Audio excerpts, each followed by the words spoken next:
কে বলে বাঙালি প্রতিবাদ করতে ভুলে গেছে? দেওয়ালে পিঠ ঠেকে গেলে যে গর্জে উঠতে হয় তা দেখিয়ে দিয়েছে পশ্চিমবঙ্গের মানুষ।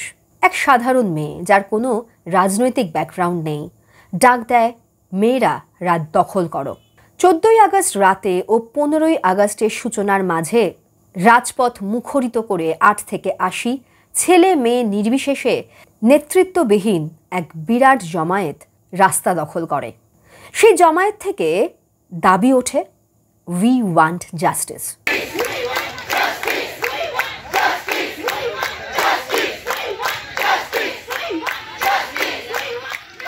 আমরা বিচার চাই। সেই বিচার কার জন্য? 9ই আগস্ট কলকাতার এক নামকরা সরকারি হসপিটাল আরজি করের এক পোস্ট গ্র্যাজুয়েট ডাক্তারকে ধর্ষণ করে খুব পৈশাচিকভাবে তাকে খুন করা হয়। শুধু কি তার বিচার? না, মিডিয়া যার প্রতীকী নাম দিয়েছে অভয়া বা তিলোত্তমা, এই বিচার সেই সব অভয়া বা তিলোত্তমার জন্য যারা ভবিষ্যতে সেই ডাক্তারের জায়গায় থাকতে পারে বা যারা আগে অভয়ার জায়গায় ছিল, তাদের সবার জন্য এই বিচার চাই। অপরাধীর এমন দৃষ্টান্তমূলক শাস্তি চাই যে আবার কেউ এরকম পৈশাচিক দুষ্কর্ম করার আগে 10 বার চিন্তা করে তারা কাজটা করবে কিনা। প্রথমে কলকাতা পুলিশ এই পুরো বিষয়টির তদন্ত করলেও ময়নাতদন্তের রিপোর্ট সামনে আসার পর অনেকেরই মনে হতে থাকে যে এই পুলিশের তদন্তে কিছু গাফিলতি আছে। এরপর কলকাতা হাইকোর্টের নির্দেশে এই তদন্তভার সঁপে দেওয়া হয় সিবিআই এর হাতে, অবশ্যই কোর্ট মনিটরিংয়ের আন্ডারে। ক্রমে এই আন্দোলন রাজ্যের গণ্ডি পেরিয়ে এই প্রতিবাদ ছড়িয়ে পড়ে সারা ভারতবর্ষে। বিভিন্ন প্রান্তের ডাক্তার থেকে সাধারণ মানুষ, সেলিব্রিটি থেকে বিরোধী রাজনৈতিক দল, এমনকি শাসক দলের নেতারাও নেমে পড়ে রাস্তায় আন্দোলন করতে। হাসরাত থেকে কামদুনি, পার্কস্ট্রিট থেকে আরজি কর, সেই ধর্ষিতা সাধারণ মানুষ থেকে ডাক্তার, যেই হন না কেন তার সর্বক্ষেত্রে নিন্দনীয়। আর তার থেকেও বড় গর্হিত অপরাধ সেই ঘটনার অপরাধীদের আড়াল করা। কেন উঠছে এই প্রশ্ন? আসলে সঞ্জয় নামে একজন সিভিক ভলেন্টিয়ারকে এই ঘটনার সাথে জড়িত থাকার অপরাধে গ্রেপ্তার করা হয়, কিন্তু পোস্টমর্টম রিপোর্ট বা অটোপসি রিপোর্ট হাতে আসার পর অনেকেরই মনে হতে থাকে যে একজনের পক্ষে সেই পৈশাচিক দুষ্কর্ম করা সম্ভব নয়। অভয়া বা তিলোত্তমার মা বাবার অনেক অভিযোগ আছে। প্রথমত, তাদের মেয়ের ডেড বডি প্রথমেই তাদেরকে দেখতে দেওয়া হচ্ছিল না। তারপর যখন তারা টালা থানায় বসেছিলেন, তার মধ্যেই তার মেয়ের ডেড বডি নিয়ে পৌঁছে যাওয়া হয় বাড়িতে, কিন্তু বাড়িতে সেই মুহূর্তে কেউ ছিল না। তাই রাস্তায় অনেকক্ষণ দাঁড়িয়ে থাকে তিলোত্তমার মৃতদেহ। পুলিশি তৎপরতায় তারপর তিলোত্তমাকে নিয়ে যাওয়া হয় শ্মশানে। তার আগে আরও 2টি মৃতদেহ থাকলেও তিলোত্তমার মৃতদেহকে আগেই পুড়িয়ে দেওয়া হয়। তিলোত্তমার মায়ের মনে তাই এই প্রশ্ন জাগে, কেন এই তড়িঘড়ি? তিলোত্তমার মায়ের এই মন্তব্যে শিলমোহর দিয়েছেন মহোৎসব সভা শ্মশানের যিনি ম্যানেজার ভোলাবাবু। এখানেই শেষ নয়, আরজি করের প্রাক্তন প্রিন্সিপাল অভয়ার এই কাণ্ড সামনে আসার পর সেখানকার ডাক্তারদের কর্মবিরতি এবং জনসাধারণের রোষের চাপে পড়ে যাকে পদত্যাগ করতে বলা হয়, সেই সন্দীপ ঘোষের বিরুদ্ধে ভুরি ভুরি অভিযোগ। আর অভিযোগ করছেন কে? সেই হসপিটালেরই প্রাক্তন ডেপুটি সুপার আক্তার আলী। কি কি অভিযোগ আছে তার বিরুদ্ধে? প্রথমত, ছাত্রদের নাকি ইচ্ছাকৃত ফেল করিয়ে দেওয়া হতো, পরে তাদের কাছ থেকে মোটা অঙ্কের টাকা নিয়ে পাশ করানোর ব্যবস্থা করা হতো। এখানেই শেষ নয়, এনআরএস, আরজি কর এইসব হসপিটালে বায়োমেডিক্যাল বর্জ্য উৎপাদন হয় তা মোটামুটি একই পরিমাণ, কিন্তু আরজি করে কম পরিমাণে তা দেখানো হয়। তাহলে বাকি বর্জ্য কোথায় গেল? 2,97,36,000 টাকা একটি বিশেষ সংস্থাকে বরাদ্দ পাইয়ে দেওয়ার অভিযোগ আছে তার বিরুদ্ধে। ডায়মন্ড হারবারে মেডিকেল ল্যাব তৈরি করার জন্য খরচা হয়েছে 61,47,000 টাকা। কোনো নিয়ম না মেনেই হাসপাতাল চত্বরে ছোট ছোট স্টল, ক্যাফে এগুলো করতে দেওয়া। এছাড়াও ইএনটি কর্মশালায় বেআইনিভাবে মৃতদেহকে ব্যবহার করতে দেওয়ার মানবাধিকার লঙ্ঘন। এরকম ভুরি ভুরি অভিযোগ, যার বিরুদ্ধে তার সম্বন্ধে স্বাস্থ্য ভবন নাকি কমপ্লেন করেছিলেন আক্তার আলী। এমনকি নবান্নে মুখ্যমন্ত্রীকেও চিঠি পাঠিয়েছিলেন তিনি, কিন্তু কোনো অভিযোগই নাকি গ্রাহ্য হয়নি। তাহলে এখন প্রশ্ন হলো, এই প্রিন্সিপালের বিরুদ্ধে কেন কোনো তদন্ত করা হচ্ছে না? কিন্তু আশ্চর্যের বিষয় কি জানেন তো, যখনই এমন কোনো ধর্ষণের ঘটনা ঘটে সবার আগে আঙুল ওঠে সেই মেয়েটির দিকে।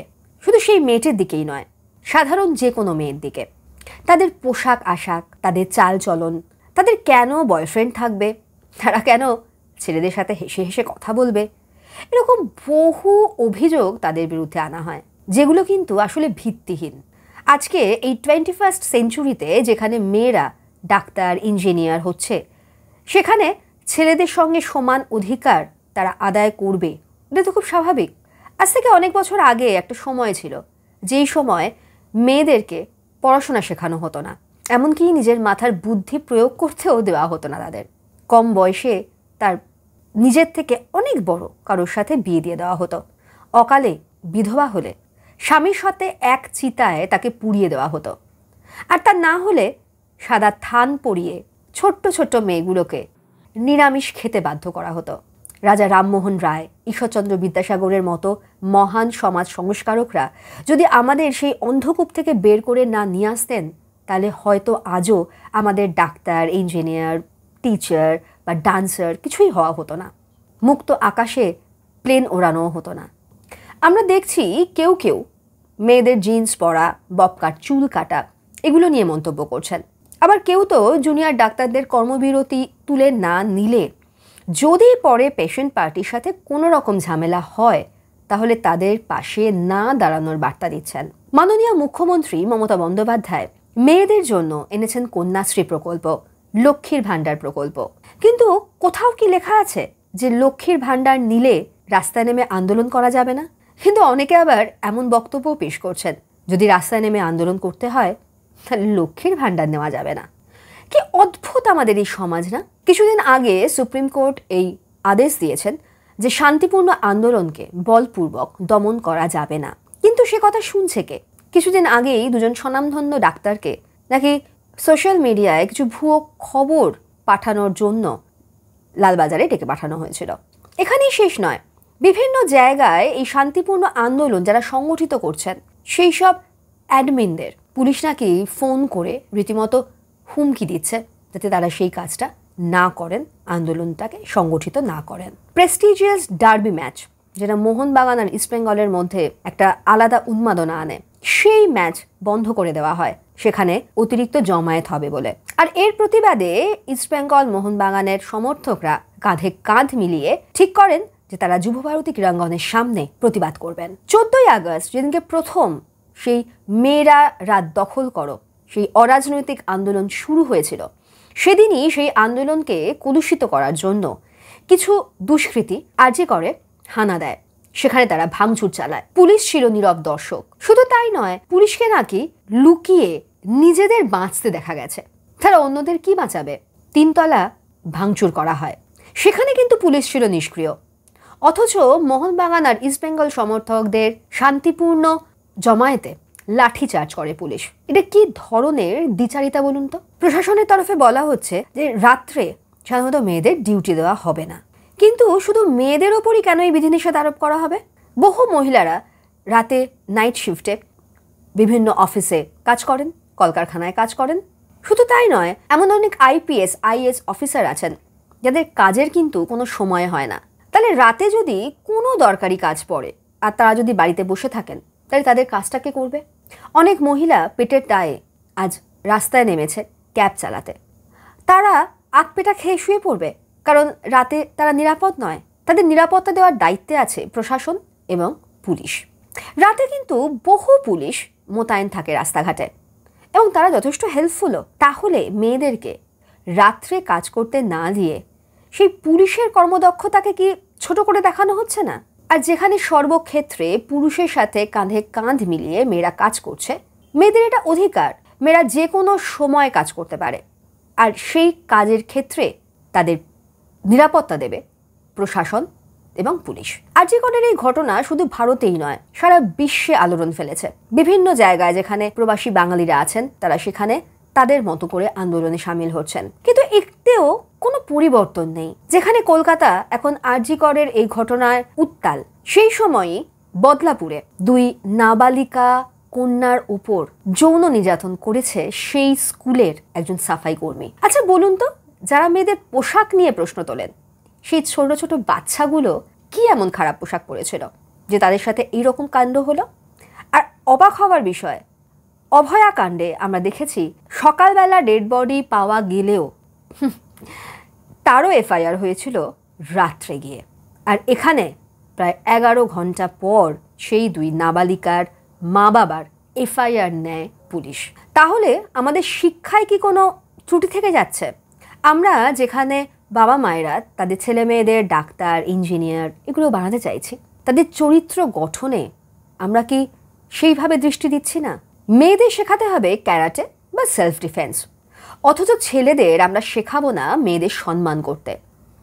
ছেলেদের কেন শেখাবো না? তারা কোনো ভোগ্যপণ্য নয়, তারা মানুষ। একটু ভেবে দেখুন, আমাদের এই আন্দোলনকে থামালে হবে না। একটা দাবি নিয়েই আমাদের এই আন্দোলন শান্তিপূর্ণভাবে চালিয়ে যেতে হবে, যে আমরা জাস্টিস চাই, বিচার চাই, এবং সরকারকে বাধ্য করতে হবে এমন কোনো দৃষ্টান্তমূলক শাস্তি বিধান আনতে যা একজন ধর্ষককে এমন শাস্তি দেবে যে আর কেউ সেই কাজ করতে সাহস পাবে না। আমেরিকা, চীন, পোল্যান্ড, মঙ্গোলিয়া, এখানে ধর্ষণের কি শাস্তি হয় জানেন? আমেরিকায় ধর্ষিতার বয়স দেখে প্রায় 30 বছর পর্যন্ত ধর্ষককে শাস্তি দেওয়া হয়। চীনে কোনো ট্রায়াল হয় না, মেডিকেল টেস্টে যদি ধরা পড়ে যে সে এই গর্হিত অপরাধটি করেছে তাহলে তাকে মৃত্যুদণ্ড দেওয়া হয়। পোল্যান্ডে ধর্ষককে হিংস্র বুনো শুয়োরের খাঁচায় ফেলে দিয়ে তাদেরকে মরতে বাধ্য করা হয়। আরবে যতক্ষণ না সেই ধর্ষক মারা যাচ্ছে ততক্ষণ তার ওপর পাথর ছোঁড়া হয়। মঙ্গোলিয়ায় ধর্ষিতার পরিবারের হাতে তুলে দেওয়া হয় সেই ধর্ষককে, তারাই তাদের মৃত্যুদণ্ড দেয়। কিন্তু ভারতে প্রথমেই হয় বিতর্ক, যে মেয়েটি ধর্ষিতা হয়েছেন তার দিকে আঙুল তোলা হয়, তার চরিত্র নিয়ে কথা বলা হয়, তার উপর রাজনীতি তো আছেই। ভারতে বেশিরভাগ ক্ষেত্রেই তদন্ত চলতে থাকে অনেক দিন ধরে, অনেক সময় আসল ধর্ষক ধরাই পড়ে না, আর এই সব কিছুর মধ্যে সাহস পেয়ে যায় তারা, আর তাই তার ফল হয় আবার একটা ধর্ষণ। আসুন সবাই গর্জে উঠি, রাতের নিরাপত্তা যাতে শাসক দেয় তার ব্যবস্থা করতে তাদেরকে বাধ্য করি, আর এমন শাস্তির ব্যবস্থা আনতে বাধ্য করি যাতে আর দ্বিতীয়বার কোনো মেয়ে ধর্ষিতা না হয়। আপনারা অবশ্যই আপনাদের মতামত আমাকে কমেন্ট করে পাঠাবেন। সবশেষে বলি, we all want justice.